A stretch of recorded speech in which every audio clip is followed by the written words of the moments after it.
Introduction. Il était une fois un village près duquel une rivière passait. Elle était très connue parce qu'elle était infranchissable. On l'avait même appelée la frontière, puisqu'elle séparait la vie de la mort, elle était la fin de leur monde à eux. C'était une chose abominablement infranchissable. Tout le monde la craignait et la respectait. Ceux qui avaient de bons yeux pouvaient néanmoins observer, depuis la rive, un paysage presque paradisiaque, avec des cocotiers géants, des fougères fruitières, et une brume permanente qui signifiait que la végétation n'y mourrait probablement jamais. Mais au village, ceux parmi les plus sages conseillaient au peuple de ne jamais y poser les yeux, parce que de leur côté de la rivière, tout était sec et rachitique. Il fallait donc s'en contenter, car la vie ne leur donnerait rien d'autre. L'histoire ancienne leur donnait d'ailleurs raison, les quelques malheureux qui partaient pour ce paradis imaginaire ne revenaient jamais, on les savait morts et noyés, emportés par le courant légendaire de la frontière. Sauf qu'il y avait ce personnage étrange qui ne parlait jamais, dont on ne savait rien, un vagabond, un étranger. On l'appelait fou, lui n'écoutait personne et ses actions insensées faisaient rire tout le monde. C'est pour ça qu'on l'acceptait, il répandait la bonne humeur avec ses idées, ses raisonnements absurdes. Même les philosophes trouvaient, bien malgré lui, matière à réflexion. C'est pour ça qu'il était apprécié, pourtant, dès qu'il parlait de franchir la rivière, on l'enfermait dans sa cellule. C'était comme s'il représentait d'un seul coup la mort, car il rappelait tous les citoyens qui n'étaient jamais revenus, qu'on avait perdus. Il était bien drôle, mais si gênant quand sa folie prenait le dessus. Le pire, c'est que si on ne l'enfermait pas, on savait tout qu'il tenterait la traversée. C'était un mal nécessaire, pour son propre bien.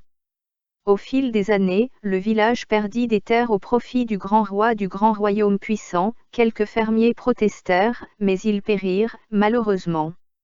La moindre protestation était sévèrement réprimée par le royaume. Et au fil des années, la famine s'installa au village.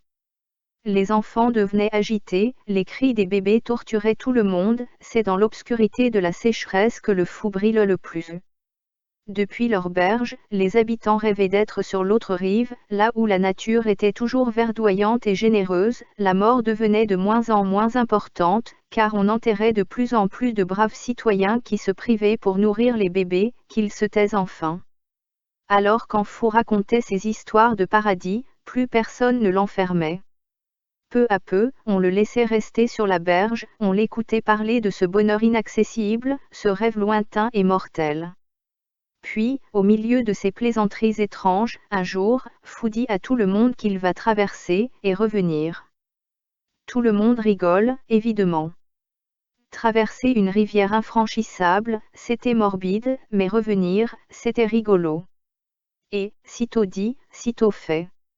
Choqué, on a vu Fou disparaître dans la rivière et même quelques enfants le suivirent. C'était le désastre et l'anarchie au village. On décida de tuer tous les fous dès la naissance, et même de réprimer le rire, de rester à jamais sérieux, car Fou et les enfants avaient disparu dans l'eau. Le temps passa, et en quelques jours, les derniers espoirs du village s'enfurent avec les dernières morts qui comptaient parmi elles les citoyens les plus importants et les plus forts. C'était, croyait-on, la fin du monde. Et puis, le matin du 3e, on trouva des noix de coco sur la plage, des fruits de la passion, des salades fraîches. Il n'y avait personne, seulement les fruits et les légumes du paradis. Vous voulez connaître la fin de l'histoire? Je pense que vous l'avez déjà comprise. Fou n'était pas fou, en fait. Il a compris que ceux qui traversaient et qui réussissaient ne revenaient jamais parce qu'il avait peur, mais aussi parce qu'il était au paradis. Pourquoi revenir du paradis? Il ne réussirait peut-être pas 3 fois la dangereuse traversée. Alors il se disait pour se rassurer que personne ne méritait ce paradis sans avoir risqué sa vie. Ils avaient abandonné leur famille pour traverser. Mais pas Fou. Parce qu'il était parti pendant la famine. Et de son désir égoïste, produit de sa folie, il avait accompli sa promesse de revenir. Et de promettre aux autres le paradis.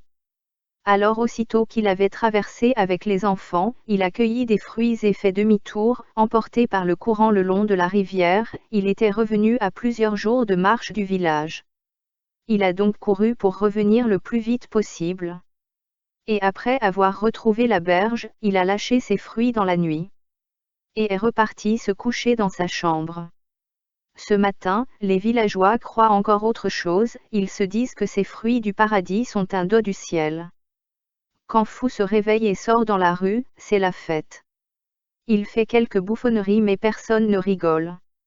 On le regarde comme un spectre. On lui demande d'où il vient.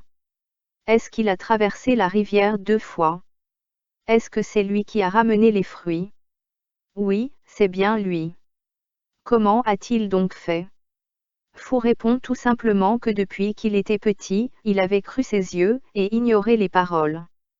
Parce que depuis toujours on le disait fou, alors qu'il était simplement étranger. Et en partant du principe que ce qu'il voyait était réel, comment ne pas comprendre ce qu'étaient devenus les villageois morts? Comment craindre l'autre berge? Comment sentir de la peine avec les autres? Comment croire que son corps lui mentait? Voilà donc comment est écrit ce livre, par un fou qui croit seulement que son corps ne ment pas. Il y en a plein d'autres, de l'autre côté de la berge. Le problème, c'est que les histoires n'ont aucune autorité pour les humains. Ce sont seulement des fruits pour manger? Pour survivre un peu. Non, maintenant que je suis là, je vais faire comme fou, et expliquer pourquoi ce que vous voyez est bien réel, seulement en montrant du doigt ce que je vois, et en trouvant les mots justes. Ces années, de plus en plus de gens ont des visions nocturnes, des voyages astraux, ou parfois entendent Dieu dans leur tête, ou le voient par les rêves. Ces gens perçoivent en fait instinctivement le problème de la société, auraient même les solutions instinctives pour le changer, mais manquent du mot pour nommer ce problème, ce qui empêche toute communication. Ce mot, c'est comme un son qu'on entendait depuis longtemps et qui devient de plus en plus bruyant, on travaille plus vite, plus longtemps, le système est moins humain, le gouvernement plus aveugle, et tout ça agit directement sur nos vies. Les vies les plus fragiles sont les plus touchées, et les paroles du « bas » peuple pour lutter sont. Je ne suis pas d'accord. Il faut changer tout ça. Ça ne nous va pas. Et le gouvernement répond. Changer quoi? On veut bien changer mais il faut nous dire quoi. C'est assez profond cette situation. D'abord, comment un mouvement de manifestation instinctif pourrait énoncer un crime contre l'humanité si courant, si peu grave que celui qu'elle subit, et toutes ses implications? Personne, pas même les scientifiques, n'ont conscience de ça. C'est parce que c'est un petit crime, habituel, un crime que la nature pourrait nous faire subir chaque jour, pourtant, c'est un crime très grave, quasiment légal au Moyen Âge grâce à certaines lois pour l'esclavage et le mariage parfois forcé. Et tout le monde le subit un peu, tous les jours, mais à quel degré? Pourquoi? Quand? Et surtout, à partir de quand c'est grave? Et aussi, on pourrait se demander, peut-être, tout simplement, c'est quoi, ce crime?